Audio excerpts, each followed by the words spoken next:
بسم الله الرحمن الرحیم. پښتو شعر څنګه جوړیږي؟ ښه دا پوښتنې کیږي په امتحانونو کې. نو د شعر بیلې بیلې لارې دي. یو وار پخوا شاعري کېدله زموږ پښتو شاعري یو رنګ و، بیا اوسنۍ شاعري د بل رنګ دی، او ځینې خو نو بیا دسر نه پخوا په پوهېدل نه اوس په پوهېدل، هغه خو نو له دې معیاره لوېدلي. نو تاسو ته زه نن د شعر هغه اولنۍ وټه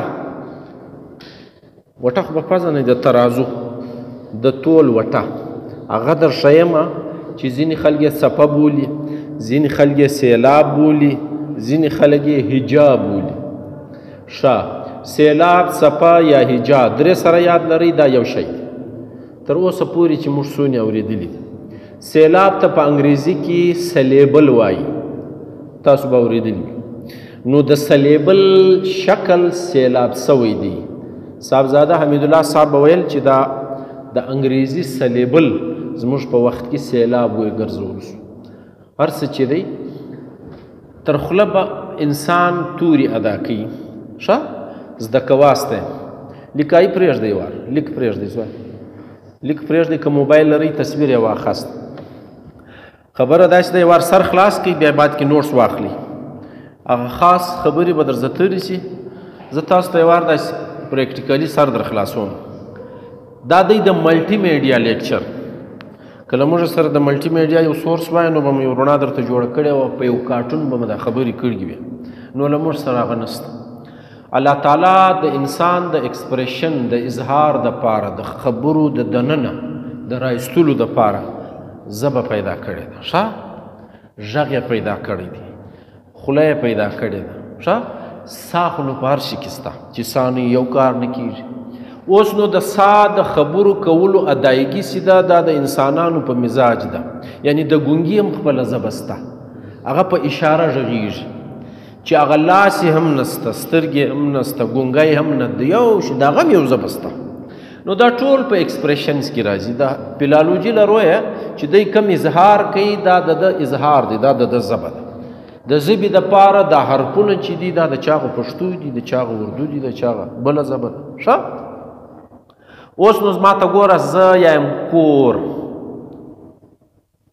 کور ما دلته لیکلی کاپ دی، واو دی، ری ده، درې فونیمه یا درې حرف دي. دا څو سیلابه جوړیږي؟ یو. څپه یې څو ده؟ یوه. خپلواکه یا بېواکه دا کېدی شي. فرض یې که نه،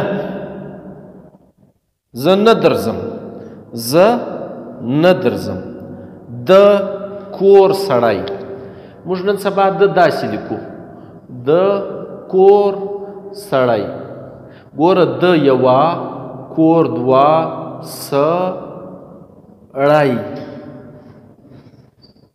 دا څلور سیلابه دی، دا څلور څپې دي. ښه، یعنی تر خوله چې ما په یوه سا باندې څونې توري ویستل، هغه ته څپه وایي. اوس خو به اسانه وي. اوس نو په دې کې ځینې فرقونه راځي. تاسو به اوس له شعر سره ولد سئ، د شاعرۍ له فن سره به ولد سئ. بیا به زاړه شعرونه د زړو استادانو خوشحال بابا، حمید بابا، رحمان بابا، د دغو په شعرونو کې لږ یوه سیلاب مصره به 11 سیلاب وي، بله به 12 سیلاب وي. ښه، یعنی 11 څپې، 12 څپې. تاسو به لږ حیران سئ چې دې کې فرق څه له راغلی. د شاعري اصول دا دی چې که اوله مصره و دغه لاین ته وایي. ښه، فرض یې که دا 11 سیلابه شاعر کښېښوه، نو دی ورته اړ دی دا ټولې به 11 دي. اوس مسله دا ده، زموږ سره دا شعرونه شته چې ډېرو شاعرانو دا 11 ایښي دي، دا یوه یې بیا 12 راشي، څپه یوه زیاته وي، دا بله بېرته 11 وي. نو زه به په دغه مثال در خلاصوم. وجه یې در ښیم. پخوا شاعري پر عروضو کېدله. د عروضو تله دا نه ده. یو توری بل درته لیکم، بیا لږ نور اسانه کېږي. دا چیش دی؟ دروند. ښه، دروند موږ په څو سیلابه وزن باندې وایو؟ په یوه سیلاب. حرفونه څو پکښې دي یا فونیمې څو دي؟ 15. دارنګه ژبه په دنیا کې بله نشته. ښه تذبې چې دي هغه کې به وي په لوړو ژبو کې دا یعنی 15 حرفه د په یوه سېلاب ادا کوي. دا د پښتو کمال دی. په دې کې دروند دال چې دی دا ساکن دی. ساکن معنا نزور لري، نظیر لري، نه پیش لري. روند وینې اوس خالی پر ری باندې موږ پیش واچاوي. ښه دا درې حرفونه چې دي دا درې سره ساکن دي. پر دغو درو باندې بیا نه زور سته، نه زیر سته، نه پیش سته. شاعري چې دا د زور، زیر او پیش یا د ساکن توري ماتحت ده. نو دا چې موږ سره ووشو تر خوله چې ادا سي که تا اول توری هغه ته وایي متحرک. په متحرک توري کې به یا زور وي، یا به زیر وي، یا به پیش وي، یا به دوه زوره وي، دوه زیره به وي، دوه پیشه وي. که دا نول پر توري باندې له بله سر وي ښه دا زور زیر چې دی دا تحریک پیدا کوي، شوروي توری یعنی راپورته کې له بله توري وي. چې پر کم توري باندې دی سر لګي هغه باندې چې زور و زیر پیش نه وي نو پر هغه باندې به دغه شی واچو دا به ساکن سي. که په اول توري کې ساکن توری رالی نو دغه الټه به واچو چپه سر بیا پرتی. ښه نو د دې دا مطلب دی چې کله تاسو د انګریزانو کتابونه وایاستئ نو په هغه کې به علامتونه بیخي ډېر راغلي. نو صفه چې د خپل کار کوي. اوس ځینې استادان وایي چې دا هیڅ توری نه دی، 0 صفر هیڅ دا یوه صفه ده. ښه نو دی وایي که چیرې موږ کار په ولرو نو بیا د دغه وزن زیاتولی سو د دې په معنا باندې بیا اثر لویږي. ښه اوس به راولاړ سو له کوره سره به ب توری واچو. کور خو یو سیلاب دی، کوربه بیا څو کور دا او به دا دوه سیلاب سو. ګوره د کور او د کوربه فرق سوی که نه سوی؟ کور څه ته وایي، کوربه څه ته وایي؟ هوسټ په انګریزي کې میزبان. ټیک سو چې له بلې خوا ورالی میلمه، ګیسټ، مهمان. د کور سړي ته به څه شي وایو؟ کوربه. نو په سپیزه رنګ کې چې بدلون راشي، څپه زیاته سي، سیلاب زیات سي نو معنا یې بدله سي. دا شی به یاد لرئ. ځینې داسې څپې شته له موږ سره چې هغه یکړ یوه معنا نه لري. هغه زه تاسو ته هر وخت په ګرامر کې درښیم چې حرفونه ورته وایي. ټیک سو هغه یکړ یوه معنا نه لري. فرض یې که له کوره تر بازار ښه دا له او تر د دغه یکړه معنا سته نسته. د دغو بغیر ته په دغه خبر نه پاږي. د دغو کمال څه دی؟ دغه تا ته دا خبره پوره کوي چې ته په وپوهېږې. نو حرفونه چې دي هغه هم یوه صفه راځي اکثر. بیا چې رنګ ور بدل کې، شکل یې ور بدل کې، بیا هغه مات سي، بیا د اول رنګ ختم سي. نو ځینې شاعران داسې کوي. خوشحال بابا وایي څو وانخلي له غلیمه انتقام. اوس یې ګورئ زه اسمرم. څو وانخلي له غلیمه انتقام. څو سو؟ 11. ښه مرد نه خوب که، نه راحت که، نه آرام. دا ته وایي استاد.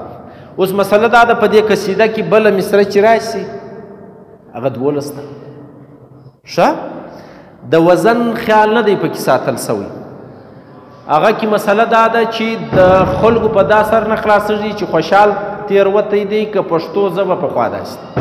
خوشحال بابا د یوې مصرې له لارې 12 راوړې ده، بل ځای 14 راوړې ده، بل ځای بیا 12 راوړې ده. د دغه عروضي شکلونه دي. پخوا بهرونه په عروضو کې ویل کېدل. د عروضو به زه دلته یوه مصره درته ماته کړم. پخوا شاعري ګرده د عروضو پر بنیاد کېده یا د عروضو پر تله باندې کېده.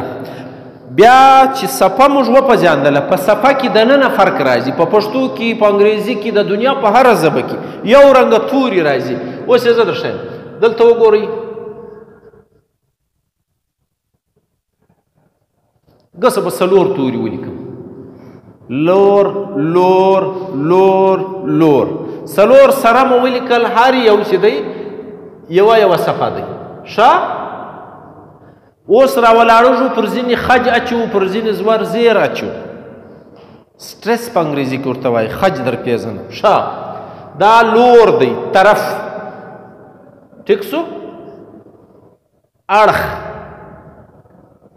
دغه دی که نه دی خوا ستا له لوره راله یو شی سو که نه سو ښه دا لور چې دی دا یو سیلاب وزن لري ښه دا بیا لور موږ وایي پر تا مې نه لورېږي لور لور ګورې رنګ یې بدل سو معنا یې بدل سو ښه دا لور چې بیا دی ارۍ والا هغه شی دی معنا یې بدله زه پر دا لام باندې پیش اچوم بیا چې لور ده ښه نو لور خو معنا بدله کله سیلاب هغه دی وزن هغه دی په انګریزي کې ډاکټر ورته وایي بیټي صحیح ښه اوس راولاړم بیا یو بل لور لیکم ښه پر دغه واو باندې زور اچوم لور د میړه ورور د ښځې د میړه ورور د دې څه دی لور دی اوس ګورئ دا توري په پښتو کې هم شته په انګریزي کې فرض یې که اکسس هلته د سپیلینګونو فرق راځي ښه اوازونه یې ځای په ځای یو ځای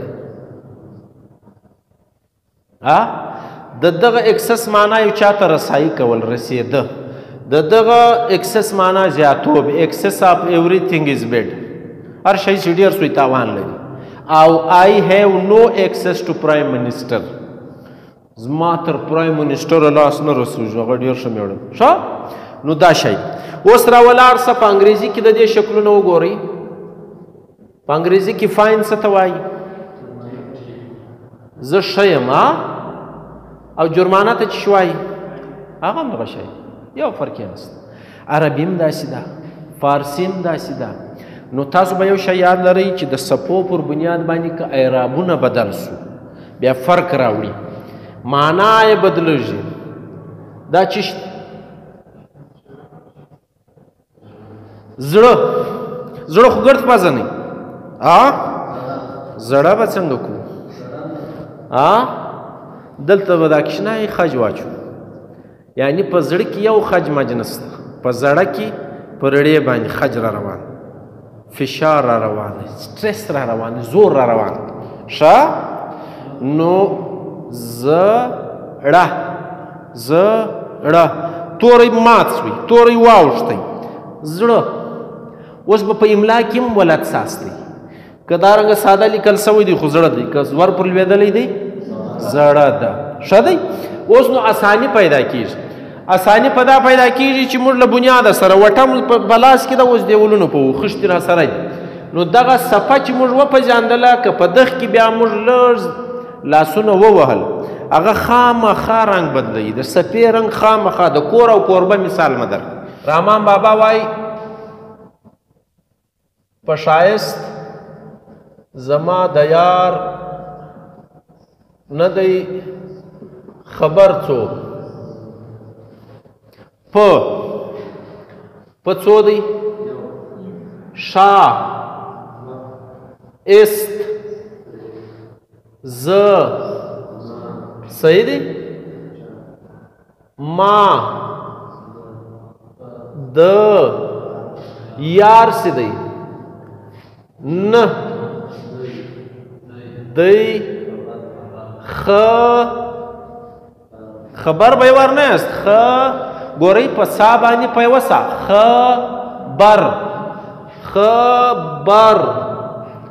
ښه یولس او څوک یوه ایجاد یا یو فشار دغه یو سیلاب اوس نو دا د رحمان بابا شعر دی که رحمان بابا دا بله مصره دولس سیلابه نه کښېښو نو استاد نه دی شاعر نه دی خلق برخان ښه که خبر سی پرې به نږدې دغه در څوک ښه اوس بیا وسمرو که خبر سی پرې ب نه ژدي د غا در څوک ښه فرض یې که د رحمان بابا په دغه غزل کې یوه داسې مصره راسي چې هغه تر دغه یوه زیاتی هغه سبا درشه وجه درشه هغه عروضي تلي دي عروض به ته په سیلابونو کې نه سمرې موږ یو شاعر تېر سوی دی بابوجان ټول دیوان په عروضو کې دی ښه اوس به راولاړ سو دغه مصره چې ده دا پر سیلاب باندې پر څپو ولاړه ده پخوا پر څپو دی نو ځینې خلک وایي که چیرې د څپو پر بنیاد شعرونه راوسمرو نو د حافظ شیرازي غوندې استاد د فارسي د غزل ډېر غټ شاعر د هغه په وزن کې هم خرابۍ راځي نو موږ هغه ولې په وزن سمرو هغه موږ سیلاب سره کار څه دی د هغو خپله ژبه ده د هغو خپله تله ده له هغو سره د عروض تله سته ښه نو پر عروضو چې کوم تله کښېښول سي هغه داسې نه وي اوس دغه وایي رحمت شاه سایل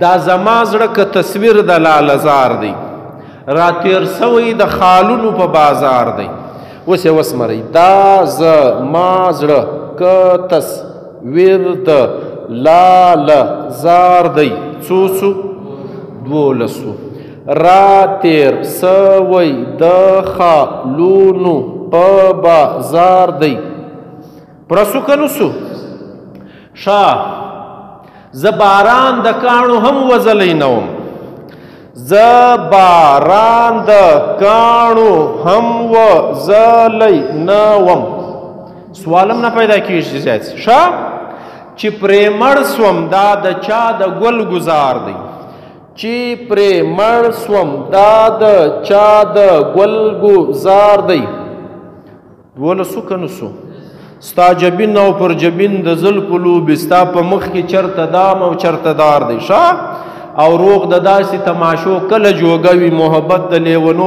خلکو روزګار دی ستا د یاد دولت یې ډېر دی جمع کړی سایل اوس هغه سایل نه دی مالدار دی دښته وایي شعرونه